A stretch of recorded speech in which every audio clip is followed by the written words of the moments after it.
Može? Anabela, dobro večer. Dobro večer. Samo sekund. Ti reče prvi ljudi. Evo kofer.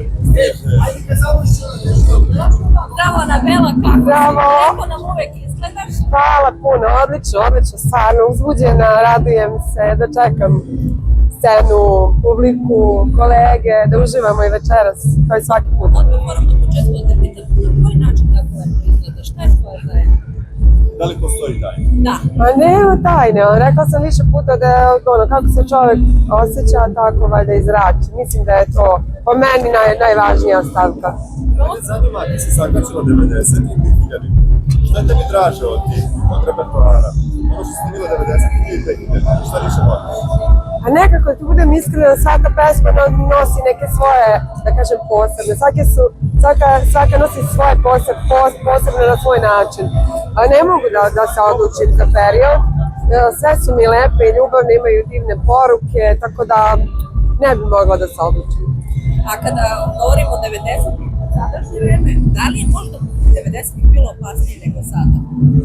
Pa sigurno da jeste, da, ne može se poredi, mislim, uveliko mi živimo, lep život, ali mi smo nekako naučili i s tim vremenom da se izborimo i da plivamo. Ja se nikad ne bih vratila, ako me to pitaš, ne bih menjala ništa, ali smo nekako uspeli da to crnilo prevaziđemo, ja mislim najviše zahvaljujući ovoj muzici, plesu i nastupima i mislim da i prvo i publika s nama to nekako, svi koji su slušali te naše pesme su uspeli da nađu, da kažem, beg od tog crnila na neki način. Imali smo prilike da vidimo sada na estradi proteklih dana stvarno neki haos, gde su jednog kolegu vaše kidnapovali, te pomoški napad. Da li je pre isto tako bilo? Da li ste bili možda na neki način ugroženi? Ja se stvarno ne sjećam takvih situacija.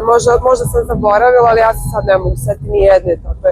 Osim za ljude koji su bili direktno nekako upetljani u neke, sad ne mogu da kažem, ne bavim se time radnje, ali ja se iskreno ne sjećam da je neko od nas imao problem.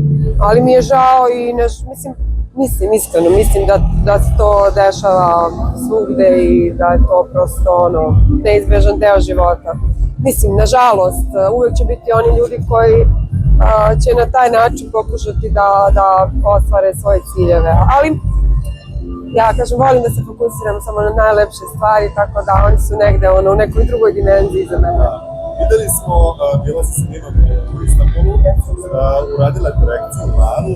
Kako si je dozvolila da to uradi? Evo tebe vidimo tako kako da je ne dozvolim? Prelepo. Kako mogu da je ne dozvolim? Ona ima 21 godinu, radi, zarađuje. Kad god je to ranije pominjala, mama, ja ću jednog dana da operišem nos, ja sam bila u fazonu, proći će to.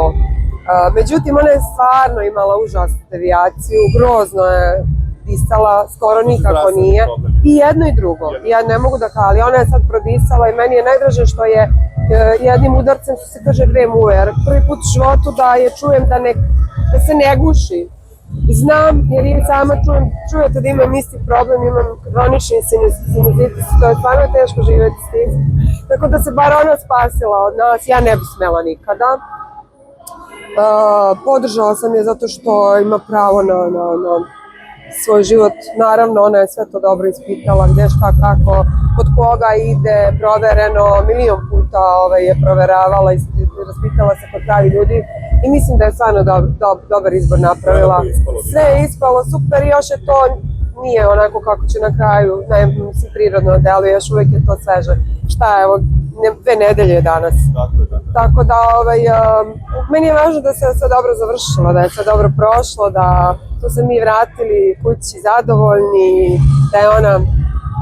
da je ona dobila, ostvarila svoju želju, ali ja sam uvek za to da ljudi prave, naravno, sve što im je potrebno da bi se bolje osjećali, zašto da ne, nisam za to da se menja lični opis, ali Da li si ti nekad poželjala nešto da promeniš na sebe? Ne, nisam, stvarno. Mislim, pričala sam o grudima, mislim, to uopšte nemam problem, ništa nisam menjala i ja nisam poželjela, što ne znači da ljudi to ne treba da rade ko želi šta da radi sa svojim životom, sve dok je to negde. Ja volim da se držim prirodnog izgleda, ne operiši se, ali da ne izgledaš baš ko lutka, mislim, da. Ja volim, i to je okej, to neko voli, ja nikada neću da sudim, ali moj ukus je takav, da ja volim prirodan izgled, pa makar malo i ovako i onako, nije problem, to si ti. Zamisli da je Barbara Streisand operisala nos, ne bi bila ona, mislim, ili tako neko. Ali ja se iskreno plašim tih zahvata na licu, ne da se plašim, nego ne bi mogla da... Videla sam Ninu i nije mi što bilo sve jedno. Kako si prošla to s njom, jel bilo si zastrašila? Pa ne, bilo je intenzivno, zašto je imala aktivan sinusitis i bila je puna, onako zapušena prosto bila. I onda nije mogla diše zbog tih tampona i ja sam to gledala i trudila se da ostanem ja prizemna, jer vidim da ona ludi, šta je, još ako ja krenem da ludim, mislim. I najvažnije je bilo što su ljudi iz klinike, doktor bio konstantno na vezi, tečio da je to sve u redu, da je to normalno, da i tu je i ona onako, bi se svaki put smirila kad od njih dobiju povratnu. I blizu smo bili stvarno, dok smo teli, otišli smo do klinike da bi se ona pomalo smirila na neki način. A da li je dobila neke lekove za bolove? Na koji način To se ništa bori? specijalno, to više čak i ne boli, to je više pritisak, taj neki što ne možeš normalno da dišeš ti prvi dana. Neka ni preterana bol nije, možda je bukvalno 2 dana popila neku tabletu, tipa brufe neki njihovi tako. Inače, videli smo jednu vest da je Marko da se povredio ruku. Šta se to desilo? Odsvanule na svim portalima? Pa to je sad prošlost, da, na skijanju je valjda imao nezgodu. To sve u redu. Super, pa mislim, znate Marka, on prevaziđe sve za čas, tako da... Ko više voli od njih koje te zimske aktivnosti? Marko, definitivno, Luna ne podnosi. Mi smo čak, ja sam obožavala da skijam do prošle godine, ali imala sam upravo to što se Marko desilo, odeš na lošu stazu i ja sam samo rekla sve šta, previše imaš godine da bi se sad lomila, koliko će to da zaraste, koliko će da traje, ne. Hvala, lepo, odlično mi je, ja pijem topao čaj i toplu čokoladu i gledam sneg kroz prozor. Kako su, evo moram da pitam već da kraju, kako su ruke se reagovali na njih kada su videle drugačiji izgleda, jer sve okej? A nije se ona sad nešto previše promenila, sad je još uvek... Ono se stavilo delo onako baš slatko, kao Barbie. Jeste, deluje onako nežnije samo, ali vide i dalje tetku. Ono što su jedino primetili je kako te boli, kad su je videli preko video, kako boli nos, tako je bilo da. Sad kad je skinula sve to, više ni ne reaguju. Hvala. Zahvaljujem ti se puno i ostavljamo da vidimo kako će biti. Da, hvala vam, Anabela. Hvala vama, ćao.